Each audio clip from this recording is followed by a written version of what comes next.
Jesus wanted to be remembered. When they were sitting around the table, he said, do this in remembrance of me. Thank you, Lord. Thank you, Lord. How many of you can remember the time when you didn't have clothes like you have now? Let me ask you again. Broadcasting from the First National Bank Tower, this is KLEKLP Jonesboro, the voice of Arkansas Minority Advocacy Council. Jonesboro's community radio station. Your life, your music. KLEK 102.5 FM. Good afternoon, Jonesboro. This is meteorologist Tim Root with your KLEK 102.5 forecast. Mostly cloudy, low 70s, a few showers, maybe a thunderstorm. Showers and isolated thunderstorms tonight around 65 degrees. A series of lows coming in for the west. That'll give us more clouds, more showers and thunderstorms Thursday night, and Friday. Temperatures in the low 70s Thursday, around 55 to 60 Thursday night, and it'll be in the low 60s on Friday. Jonesboro's community radio station, we're KLEK 102.5 FM. From Feature Story News in London, I'm Ollie Barrett. The number of coronavirus cases worldwide has topped 200,000 according to latest figures. The US and Canada have agreed to close their border to all non-essential travel. Belgium has become the latest European country to impose a national lockdown to contain the spread of coronavirus. And Russian President Vladimir Putin has signed a decree to hold a nationwide vote in April on proposed changes to the constitution despite the coronavirus outbreak. Psalm 112, verses 6 through 10. For the righteous will never be moved. He will be remembered forever. He's not afraid of bad news. His heart is firm, trusting in the Lord. His heart is steady. He will not be afraid until he looks in triumph on his adversaries. He has distributed freely. He has given to the poor. His righteousness endures forever. His horn is exalted in honor. The wicked man sees it and is angry. He gnashes his teeth and melts away. The desire of the wicked will perish. This is Psalm 112, verses 6 through 10. The Bible, the scripture, interprets itself. So once I'm doing the will of God, there's nothing the enemy can do against me, and it will work. Be blessed. It's 103. KLEKLP Jonesboro, the voice of Arkansas Minority Advocacy Council. And my tongue shall speak of thy righteousness and of thy praise all day long. Psalms, 35th chapter, 38th verse. It's now time for All Gospel Wednesday, praising the Lord with the best in inspirational and gospel music to get you through any trial or tribulation and to thank God for all he's done for you. Your life, your music, with KLEK 102.5 FM. KLEK 102.5 FM. It is the top of the 1 o'clock hour. We are still inside of our Spring 2020 fun drive. We want to just as always thank everyone who has supported so far, all of the guests who have come by the studio, especially during this challenging time, to give their testimony about the work that KLEK is doing in the community, and also to talk about what they have going on in their own lives, because obviously during these difficult times we just need to kind of hear some feel-good stories about the work of others. But we're not going to waste any time. We're going to go ahead and get into our current segments. Joining us via phone is Dr. Kelly Damphousse, Chancellor of Arkansas State University. He was unable to make it to the studio, but he was so gracious to call us on the phone, and we're just going to kind of talk to him just to kind of get the latest on what's going on at Arkansas State University. So, Kelly, how you doing today? I'm doing great, Laganzi. I'm thankful that at least we got to get on the phone together. I'm sorry I can't be there. I was in a budget meeting that was supposed to be over by 1, supposed to be over by 12, and it didn't end until 12:50. So that tells you something about what's going on in my life. The work of a chancellor is never done. So, okay, earlier we had Dr. Bill Smith on in the studio, and he kind of gave some updates on what Arkansas State University is doing. But just for those who may not have caught Bill's interview this morning, just kind of let the listeners know of the steps that A-State is doing to keep the students safe and keep the campus safe. Yeah, that's great. I'm happy to do that. I've been talking to various media outlets to make sure that everyone hears this message, no matter who they listen to or who they watch. But, you know, we are like the rest of the world, concerned about the virus and its spread. And we we started planning about a month ago for the possibility of going online for a couple weeks after spring break. But the closer we got to it, the more concerned we were that we'd have to go a little bit earlier. And then on Sunday, I called an emergency meeting of all the deans and the leadership. We met Sunday morning, missed church, but it was a good thing we missed church because it was all online anyways. And brought everyone together, and we decided to go online this week. We canceled classes on Monday, but we went online this week, starting yesterday. And the purpose for doing that is not because we think campus is unsafe. I actually think campus is very safe. I'm here right now. I'm still working and holding meetings and so on. But we wanted to create the freedom for people, if they wanted to go home and still keep up with their studies. And it's not very practical to hold in-person classes and online classes at the same time. So we decided to go all online. And so that's what we did. Surprisingly, a large number of students are staying on campus and are still here right now. They're just taking their classes in their dorm rooms right now. It's less than ideal. We wish that we were back to normal already, but we're doing the best we can. When you handle lemons, you make lemonade. So we're making the best lemonade we can make. Are you personally making the lemonade? I will make it. I'll make it with anybody, but we're working hard. We know in the beginning of the school year you always make waffles for the freshmen. So I should go make some lemonade and start handing it out. If the sun would shine, I think we'd all feel a lot better, and I would certainly make some lemonade. Okay, so we're gonna pray for sunshine so that Kelly can make some lemonade for all those Astate Red Wolves out there. And speaking of Astate Red Wolves, Kelly actually got a little something for you. You know, we've been playing the sound effect whenever somebody gives a donation, but I got a special one just for you if I can find it. It seems like they keep rearranging the different sound effects on this thing every time I load this app up. It doesn't seem like they're in the same place, but here we go. So Kelly, I'm going to do this sound effect just for you. Yes, they actually have a wolf howl on here. Oh, that's really cool. So when I send in my check, you'll just have to howl for me. Okay, yeah. We won't do the bugle for you. We'll do the wolf howl for you. That's good. That's good. Well, since you said you're gonna send a check, I'm gonna just go ahead and do it now. We're not gonna even wait for it to come in. Yeah, Wolves up, everybody. I thanks for doing that for me because I'm proud to be a supporter of KLEK. I think you guys do incredible work. In the past year or so, if I wanted to know what was going on in Jonesboro, I just go to KLEK, and you were always there, making sure that people could see what was happening, hear what was happening. When there was discussions about, some pretty intense discussions about what was going on, not everyone could get in the room, and you were a source of news for those folks, and so I was really proud of you. Well, and I'm, as a proud Astate alumnus, I'm proud to do it. And of course, during this time, it's more important than ever for us to be in the community. Of course, while we're still fundraising, anytime we have some information about things going on in the city, we pass it along. And of course, we're doing things by having you talk about Astate. The mayor's going to, I don't know if he's going to show up in person or call in, but we're supposed to hear from him at 9:30 in the morning. And of course, we've heard from some other people in the community. So we're going to continue to share this word, but it's even more important than ever to support us so that we can continue to do this. We do this 100% volunteer. We do this with no paid staff. But like I said, the bills, they're not going to take a break. And it would be nice if they say, you know what, you don't have to, until this clears up, you don't have to pay any bills. But I'm not holding my breath on that one. Well, it could happen. I think the federal government is working very hard to try to figure out a way to help small businesses and nonprofits who are struggling so much.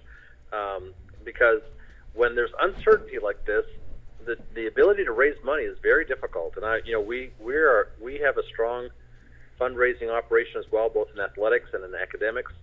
And understandably, people are a little nervous about investing in other programs than protecting their own families. And I totally understand that. And so I know the challenge you're facing because we're facing the same thing here. And not just us and you all, it's the nonprofits all throughout the community. Like I was mentioning with our last guest, during times like this, we are expected to do more, but we're having to do more with less. And we're not saying this to complain. have no issues whatsoever serving the community. I love doing this. And Kelly, we've gotten calls, people asking, are we still going to broadcast if, things really get bad? And I tell them, yes, don't worry. The station will continue to be on the air. I live down the street from the studio, so, I'll have the ability to go live, as needed to put out any information that needs to be put out there. Well, if you ever get sick, let me know. I'll go fill in a couple hours for you. Well, do I have to get sick for that to happen? Can you just do it just because? Well, we'll see how my time gets used up. I might have a lot of free time or not very much free time at all. Well, we definitely understand. Of course, anything that you need from us, definitely let us know. We'll be happy to get the information out there. Nonprofits like you or others that provide other kinds of services, when there are tough times, that's when you're needed the most, and that's when your resources are stretched the most, both time and energy. And people who are working in nonprofits right now and in the health profession everyone's stressed, everyone's tired, everyone's worn out, and it's very difficult right now. So I totally understand the issue. Okay, and let's not forget about our food banks. I think there may not be any nonprofits in the community that are going to probably really need to support more than our local food banks. Yes, absolutely. And think about this, all the churches that are shutting down or going online. I'm grateful that there are people who will continue to give to our churches and do their tithing and their offerings. But if you're not in church, you might feel like you're not responsible for it, and it can be a very difficult time for those folks. Their payrolls still stay the same. They got to pay people as well. So keep your pastors in your prayers as well. If you're not, you should be doing that anyways. But it's a very concerning time for folks. If you own a restaurant or a club or a business, you're going to have to make some very tough decisions in the coming weeks that no one wants to make. And you're seeing some of that now with like with restaurants. Several restaurants are going to pick up only. They're closing down their dining halls, and they're basically, you can still order online or call in to order, but you have to go there, and they'll bring it out to your car. And then some of them are depending on your delivery services, such as your Bite Squad, Grubhub, things like that, and even like your doctor's offices. I'm seeing doctor's offices, close down their waiting rooms. In fact, I had a doctor's appointment yesterday for my sleep apnea. And the door was locked, and I came and they had to open the door, and they escorted me back. And as soon as I was done, I was out of there, and they locked the door back. So this may be our new normal for a while. Yeah, well, I know my dentist sent me a text message today, kind of an automated thing that they sent to all their customers. If you're coming to get your teeth cleaned, just sit in your car until we call you. And so they don't want people hanging out in the waiting room. Okay, and one of the things that we talk about the social isolation. What's the term? It slips my mind. But basically, where people are asked to keep a certain distance apart. Of course, we know that gatherings of at least 50 people have been banned, and of course, President Trump has called for it to even drop down to 10, which is going to really make things interesting and difficult. So again, we just had a lot that we have to adjust to. Yeah. Well, it's going to change everything. I went to the cafeteria yesterday, and people right now are sitting in clumps of 6 or 7 people, and I feel pretty good about that. And we are cleaning like crazy in the cafeteria between lunch breaks and dinner breaks. We're actually closing things down and cleaning things up, and the students are very understanding of that. But at some point, if they say no more than 10 in a room, then we'll have to adjust things. We'll do the same thing that restaurants are doing, where you stop in there and grab a lunch to go. And definitely we'll keep you updated as that goes on. So Kelly, of course, and one thing, I don't know if I've ever done this before, but I just want to thank you for being an ambassador, a friend of KLEK. I've had several people tell me, especially like in the beginning of the school year, when you meet with the faculty and staff and you talk about how you come on here and about the work we do in the community. So we definitely just want to thank you for helping to spread the word, spread the cause about KLEK. I mean, yes, you financially support, which we definitely do appreciate, but it really says something when someone in your position, is a cheerleader for us. So I just definitely want to thank you for that. Well, I appreciate that.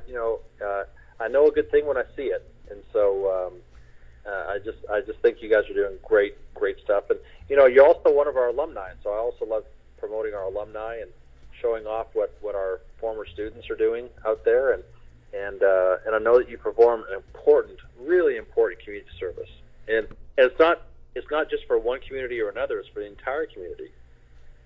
And absolutely, of course, we got several A-State alumni here at KLK. Myself, Quabila, Allie J, BT Groove, Brother Boyd. We're filled with A-State alumni here, and we have some current A-State students that are currently, well, of course, they're now home, but we actually had 2 interns this semester from A-State, so we're still trying to pay it forward. Yeah, that's awesome. I really appreciate that. And of course, hopefully, once things get back to normal, hopefully we'll have those back, and hopefully we'll get some more. We're definitely always looking for interns, looking for volunteers as well. Well, one of the things we know is that students certainly can learn in the classroom, and they've done that for hundreds of years.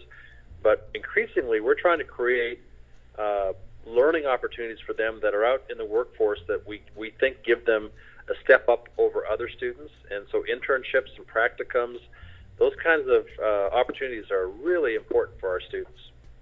Absolutely. And of course, the unique thing about KLEK, it's a multifaceted internship. Yes, you learn about broadcasting, but we have social media, we have our website, we have production. Of course, even if you want to go into sales, the opportunity to solicit and get new sponsors and new donors. So no matter what college or what your major may be, there's usually an opportunity for you here. So, Kelly, let's talk about a bit of positive news going on at A-State campus. We just elected a new SGA president and vice president. I was watching the live video that the SGA did. So congratulations to Rashad Kirksey and Blake Moore for their victory. And I know off air you was telling me about how both the groups of candidates that were running were excellent, and that either way that SGA is going to have great leadership going forward. Yeah, I was... the campus is small enough where I get to know a lot of students really well, and I know all 4 of the presidential and vice presidential candidates really well, and it's one of those situations where I didn't feel like we could go wrong. Sometimes you have an election and you're like kind of hoping for one over the other, but in this case, I thought they were all 4 just outstanding young people, and the 2 presidential candidates I know really well, and I'm tickled pink that for Rashad, and I'm grateful for Anna for putting herself out there. It's hard to do that. It's not easy to put your name out there, and I know she's got to be hurting today because it's difficult to not win when you put so much effort into it. And I will say, complicating things with going all online this late in the semester and right in the middle of the election cycle had to really make things very difficult for everybody. And I just give them both credit for running a really good race. I watched the debate online because they did it virtually, and I thought they both did a good job on the debate, and they both tried their best. And I'm just proud of Rashad. He's going to be a great president. And we definitely I didn't see the announcement, otherwise I was in my budget meeting, and so thanks for letting me know who won. Well, no problem. Again, you can, when you get a chance, just go on the Arkansas State Student Government Association Facebook, and you can watch the video of them announcing the winner. So, Kelly, I wanted to ask you this question. Obviously, with the transition to going online, and earlier when we spoke to Dean Branch about and Dr. Smith about how they're having to transition all online classes, some of the challenges that the professors and instructors were facing. But what kind of feedback have you gotten from both students and instructors and faculty and staff on this changeover? Well, I tell you, I think I was really nervous about both camps. We have faculty on our campus who have taught online for years, and I wasn't worried about them. I was worried about some of our faculty who never in their life imagined that they'd be teaching an online class, and now, almost seemingly overnight, are being forced to teach not just one online class, but 4 online classes, and then trying to figure out how to hold office hours and to help their students with tutoring and so on. It's a tremendous change for them. And by the way, when you create an online class, typically we spend several months getting ready for it. That's what Dean Branch said. Yeah, and she's taught online classes, and so she knows too. And so now, basically, almost overnight, we're asking them to create 3 or 4 classes, and that's a huge challenge. on the other hand, I think there's a myth out there that our students are fully capable of taking online classes and like online classes, and they're the same as our faculty. There's some that have had lots of online classes, they like them, and they learn well in them. There are others that are petrified of taking an online class. Can you imagine if you were a student and you had a D average last week, and now you're going into a class you're really struggling with, and now it's online? The anxiety you have. What if you have an A average and you're worried that because you're not doing well, your A is going to drop to a B? And so there's some anxiety with your grade, but also anxiety about learning. Am I going to learn the same way as I learned before? And there's also, for the students and for the faculty, there's a mourning period that we're going through. They, for the first time, have, they're just almost, again, instantly, all their friends are gone. And they won't get to do a lot of the traditions that they were going to do in the coming month. And Greek life has traditions that happen towards the end of the spring semester. Student life has the same things. Academic affairs has the convocation of scholars. All these things that were going to happen now are not happening. There's a lot of anxiety about that as well. I will tell you, I walked around the cafeteria and the campus a little bit yesterday and the day before, and I ran into a senior faculty member who has never taught online before, and he's actually on sabbatical, which means he's supposed to be concentrating on his research, but one of his colleagues isn't able to teach right now, so he came in on his sabbatical, and he was in a computer lab learning how to teach a class online on Monday afternoon. Well, everybody else was at home doing whatever they're doing. He was in here doing that. That's Dr. Bert Greenwald, and he's one of my favorite faculty members, and it just warmed my heart to see how hard he was working to create this class. And he was, I think, pretty positively inclined, and he's got a positive spirit anyways, and so he seemed to be enjoying it. Our students that I talked to yesterday said, yeah, it was kind of hard, and it was different, and I'm nervous about it, but I really appreciate how hard our faculty are working to get this put together. And so I think there's a lot of generosity, and people are trying not to hold everybody to too high a level of expectation, especially for the first week. No one expects our faculty to have perfect online classes out of the box. Everyone knows that we're going to struggle with that. And I think our students are responding very well to it. I read a couple of Facebook posts last night from our faculty members who are teaching for the first time online, and they were saying things like, boy, that went better than I thought it was going to go. And I had more people show up for my online class than I did for my face-to-face class. And so I think people are looking for the positives, which is what I always do. And because of that, they're seeing a lot of positive. And so it's going, I think, remarkably well right now. Now, things can change quickly, but I think things are going very well. Now, are you teaching a class? I know sometimes you teach an intro to sociology class. Were you teaching this semester? Yeah. So interestingly, I teach a class every semester. I didn't teach a class this semester because we were working on our strategic plan, and I knew I was going to be busy with that. And I had a couple other big things going on. There were discussions with the vet school, and I had a couple of trips that were planned that I was going to be out of town. I was going to go to China, for example, to recruit students to come here. And I had a couple other trips planned, and so I said, I'm going to take the semester off from teaching and then go back and teach in the fall. So I'm teaching a class in the fall, but I'm not right now, which is interesting because my class is ready to go online. I could teach my class online very easily because I'm ready to do it because half my class is done online anyways. And so, and I'm actually kind of bummed that I'm not teaching my class because I'd love to be teaching it online right now. And I really miss interacting with students. That's why I love teaching. And I feel bad for not doing it right now. But as it turns out, I've been working, 20 hours a day trying to deal with coronavirus, and it'd be really hard to teach at the same time. Well, hopefully you'll get a break. So let's talk about one more little fun thing, and then we'll get ready to wrap up. So on your page, I saw that you and Best Wife were on the piano the other day.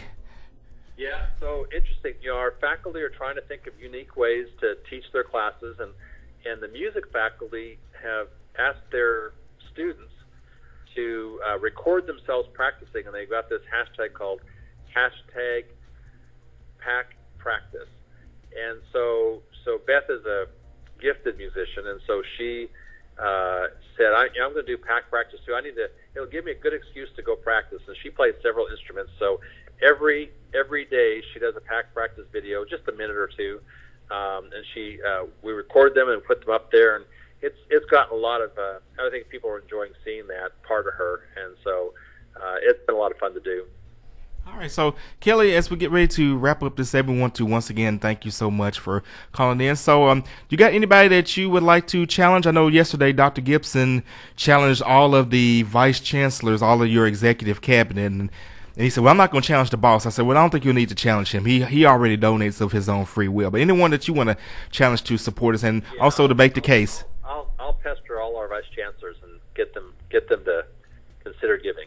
Okay, well, I know Dr. Terry has already given during this drive. And I saw that he did. He's a good man. In fact, his name is scrolling across the screen right now. Oh, that's right. I forgot you are watching. And of course, Dr. Gibson gives through the Office of Diversity and Community Engagement, and he has already informed us to go ahead and renew the sponsorship of his office. So we definitely want to thank Dr. Gibson for that. So now we need the rest of the vice chancellors to come on board, either individually or through their departments.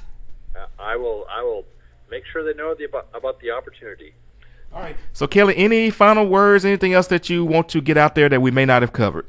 No, I just say that I guess the biggest thing here is to make sure that that people use their critical thinking skills and not get engaged in rumors and rumor mongering. You know, we only make other people scared by passing along rumors, and so that's a huge problem. On our campus, I'm trying to be the single voice of the campus so that people know that unless they hear it from me, it's probably not true. And so I think that's what I encourage people to do is not panic, don't get engaged in rumors. The governor is doing a really good job of holding press conferences. Watch the governor's press conferences, find out what he's saying. In fact, he's about to go on in about 2 minutes. And then have faith in each other, have faith in our leaders, and take care to not take care of other people. And make sure you don't put other people at risk by engaging in things that put them at risk. So, these are tough times, but we're all in it together, and we'll get there. We'll make it happen. All right, and Kelly, I couldn't agree more. So, Kelly, before we go, what's the name of that station? LEK. 102.5 FM. All right, Kelly, we thank you, and keep us informed of anything else that's going on.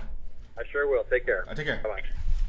And again, we want to thank Dr. Kelly Damphousse for joining us on this program. As, of course, we are still inside of our Spring Fund Drive. And, of course, you can still give by giving us a call at 870-277-1080. Or going on our website, klekfm.org. It has all of the ways in which you can donate. I'm going to go ahead and take a break. We'll be back at 3 o'clock, so enjoy the great gospel music. This is KLEK 102.5 FM.